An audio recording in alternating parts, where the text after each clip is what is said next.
जनतंत्र में रहने वाले करोड़ों लोग जिनकी दिनचर्या का एक हिस्सा यातायात और सड़कों से गुजरता है। जब करोड़ों लोग सड़कों पर चल रहे हैं तो कई मरतबा दुर्घटनाओं का शिकार हो जाते हैं। भारत में होने वाली सड़क दुर्घटनाओं में सालाना लगभग 1.5 लाख लोगों की जान जाती है। ऐसी घटनाओं को कम करने के लिए जरूरी है कि देश की सड़कों पर ज्यादा से ज्यादा ट्रेन और स्पीड ड्राइवर भी गाड़ी चलाएं। इसके ये लिए मत बनाओ, जरूरी वो है बनाई कि दो। उत्तम ड्राइविंग टेस्ट व्यवस्था की, जिससे हर एक ड्राइवर को सही ड्राइविंग स्किल से अवगत कराया जा सके।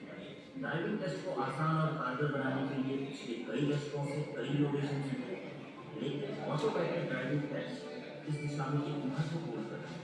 Automated driver test track solution ADTT के आने के बाद किसी भी आवेदक को ऑटोमेटिक सिस्टम के अनुसार ही टेस्ट पास करना होगा, जिससे मैनुअल तरीकों से होने वाली गलतियों से बचा जा सकता है और आवेदक के ड्राइविंग स्किल का सही आकलन हो पाता है।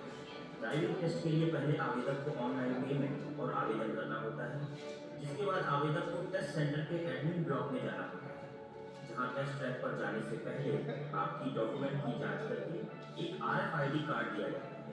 इस सेशन में सभी आवेदकों को ड्राइविंग टेस्ट से जुड़े नियमों के बारे में बताया जाता है, जहां से ट्रेनिंग वीडियो देखने के बाद बारी बारी से प्रत्येक आवेदक को क्रम के अनुसार टेस्ट ट्रैक पर जाना होता है। यदि आवेदक चाहे तो टेस्ट शुरू होने से पहले ट्रेनिंग रूम में ड्राइविंग टेस्ट से जुड़ी कोई भी पूछताछ कर सकता है। यदि आवेदक ने 4 व्हीलर लाइसेंस के लिए आवेदन किया है तो उसे 6 प्रकार के टेस्ट को सफलतापूर्वक पास करना होगा। अब आपको बताते हैं 4 व्हीलर ड्राइविंग टेस्ट के दौरान आवेदक को किन अलग अलग टेस्ट से करना होगा। टेस्ट ट्रैक पर जाने के लिए आवेदक को RFID को इस्तेमाल करना होता है।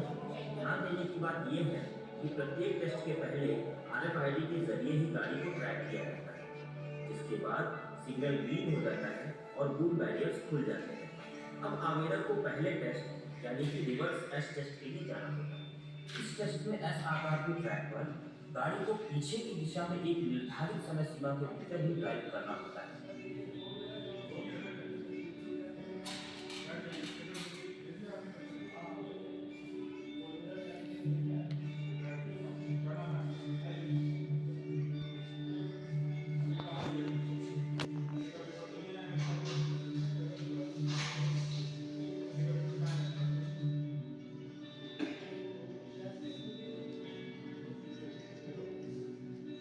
टेस्ट के दौरान 2 से ज्यादा फॉरवर्ड मूवमेंट्स करने पर इसे एक गलती माना जाएगा।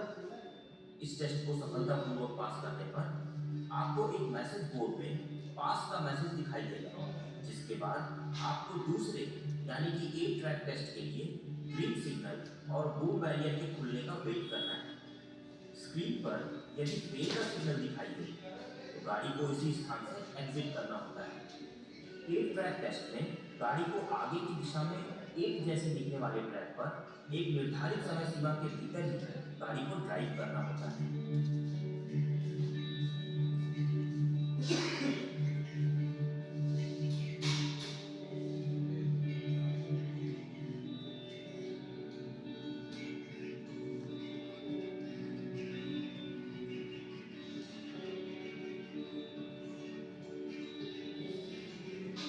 इस टेस्ट में कहीं भी गाड़ी को रिवर्स या स्टॉप करने पर इसे एक गलती के रूप में देखा जाएगा।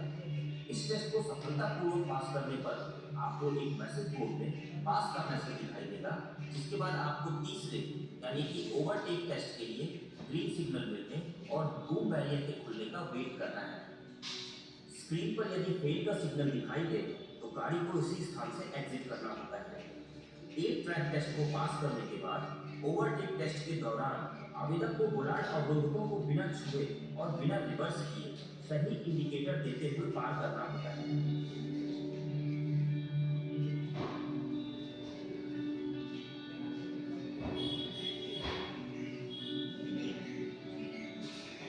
इस टेस्ट के तुरंत बाद ही आवेदक को ट्रैफिक जंक्शन टेस्ट के लिए जाना होता है। ट्रैफिक जंक्शन टेस्ट के दौरान आवेदक को ट्रैफिक सिग्नल के अनुसार ही गाड़ी को चलाना होता है और रेड सिग्नल की स्थिति में गाड़ी को पीली लाइन के पीछे ही रोकना होता है। ट्रैफिक जंक्शन टेस्ट के बाद आवेदक को ट्रैक पर आगे बढ़ते हुए रिवर्स पैरेलल पार्किंग टेस्ट के लिए जाना होता है। रिवर्स पैरेलल पार्किंग टेस्ट में लाइसेंस उम्मीदवार को गाड़ी को निर्दिष्ट स्थान पर पार्क करना होता है।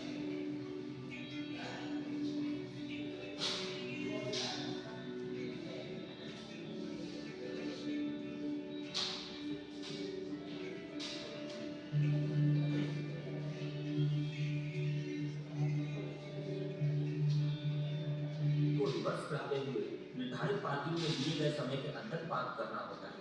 इस टेस्ट में दो से ज्यादा फॉरवर्ड मूवमेंट्स को एक गलती के रूप में देखा जाएगा। इस टेस्ट को सफलतापूर्वक पास करना आपको छठे यानी कि अप ग्रेडियंट टेस्ट के लिए ग्रीन सिग्नल मिलने और बो बैरियर के खुलने का वेट करना है। टेस्ट के बाद स्क्रीन पर यदि फेल का सिग्नल दिखाई दे तो गाड़ी को उसी स्थान से एग्जिट करना होता है। अब ग्रेडियंट टेस्ट के दौरान उम्मीदवार को बिना पीछे गए गाड़ी को ऊपर ढलान पर आगे ले जाना चाहिए। गाड़ी को निर्धारित क्षेत्र के भीतर आगे ले जाते समय पहले से दी गई एक स्टॉप रेखा पर कुछ सेकंड के लिए रोकना होता है। सफलतापूर्वक ऐसा करने पर हरा सिग्नल दिया जाएगा, जिसके बाद गाड़ी को आगे बढ़ाते हुए ट्रैक से बाहर आ जाना होता है। ढलान पर चढ़ने के दौरान यदि गाड़ी पीछे की ओर जाती है तो किसी भी प्रकार से 12 इंच से ज्यादा पीछे गई गाड़ी को टेस्ट में पास नहीं किया जाएगा।